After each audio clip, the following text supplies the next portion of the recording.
Wowee, Crusaders Brumbies. Whoa, what a match.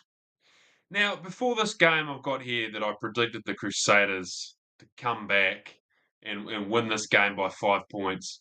Look, to me, I'm just not used to the new Crusaders. I'm just used to the Crusaders of old, but that's a really impressive club. You know, the culture, the heritage, the pride that they have. I just thought they'd come and win this game, and they weren't gonna die trying, were they? Look, they came out with a bang, didn't they? That first 6 minutes, Sever scored a brilliant try, only to be disallowed.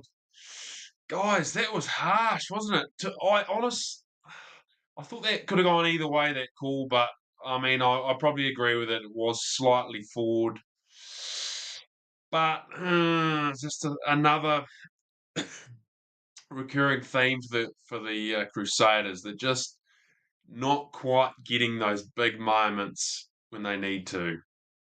Alternately, the Brumbies then went down the other end, didn't they? Look, they were physical, they were brutal on attack. Lolosio did a brilliant kick to the corner. Muirhead scored in the corner, 7-0 to the Brumbies. And then there was a high ball drop by the Crusaders. Tom Wright scores a try in the corner. Yeah. To me, though, the big thing that I thought about that Crusader side is just their attack. Like, they're just not getting over the advantage line consistently. Like, their big boys would carry it up, not get over the advantage line, they sort of go back and then back. And then they'd try to go wide, and then they've sort of gone back a bit. And then the defense just, when the defense comes up on the wingers and doesn't give them space, it's pretty hard to make meters. And look, it was almost at the point where on a number of those attacking phases by the Crusaders, they're just going nowhere. They might as well just kick to the Brumbies. Yeah, the Crusaders did fire back, and look, half time, 17-7 to the Brumbies. Sevu Reece came back after half time, pretty good try to him, and then 58 minutes in, a pretty well executed try by Rob Valentini just cut that gap, didn't he? And then passed it, and then uh, trucked it up round the corner. 24-14 to the Brumbies, and then the Crusaders came back 68 minutes in, 24-21 to the Brumbies. And then that last sort of 10 minutes, the Crusaders got a pretty good penalty. Shot at goal. Now, guys, wasn't that impressive? Sort of about the 55-metre mark on an angle. I thought, nah, this guy's got no show. 55 metres on the angle. But, man, that kick was just straight through the post, wasn't it? And it could have even got another 5 metres. There was no shortage of distance on this kick. 24 all, guys, with a couple of minutes to go. Brumbies got down the other end, penalty 79 minutes in, and then Noel Olesio shot at goal, hits the post, and then bounced off the post, tapped illegally off the field by Quentin Strange. Penalty try, 31-24 to the Brumbies. Yeah, unfortunately, tough pill to swallow. You could sit here and look, the Crusaders had some chances.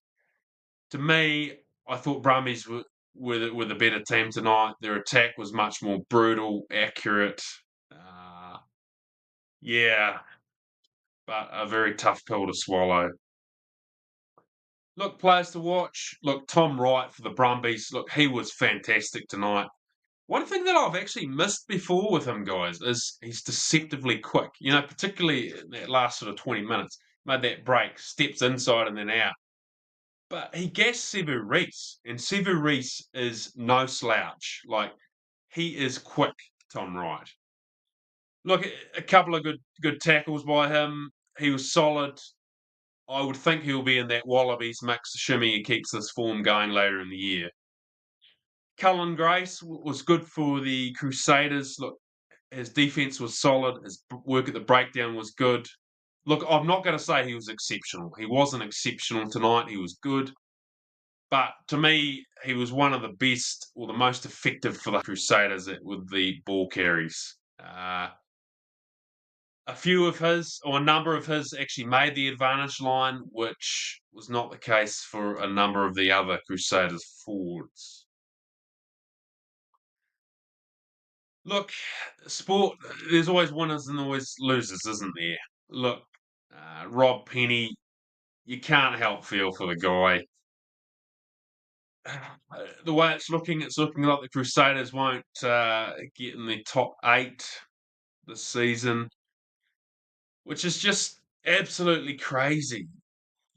For I think the last 25 years, the Crusaders have been so dominant, so successful. Their culture, their systems, the players they've developed it's a highly effective institute. And I'm not a Crusaders follower, but you've got to respect them. And so it's generally just amazing, guys, isn't it? The season to just not have the Crusaders of old absolutely dominating virtually everybody. Look, so what's going to happen at the end of the season for Rob Penny?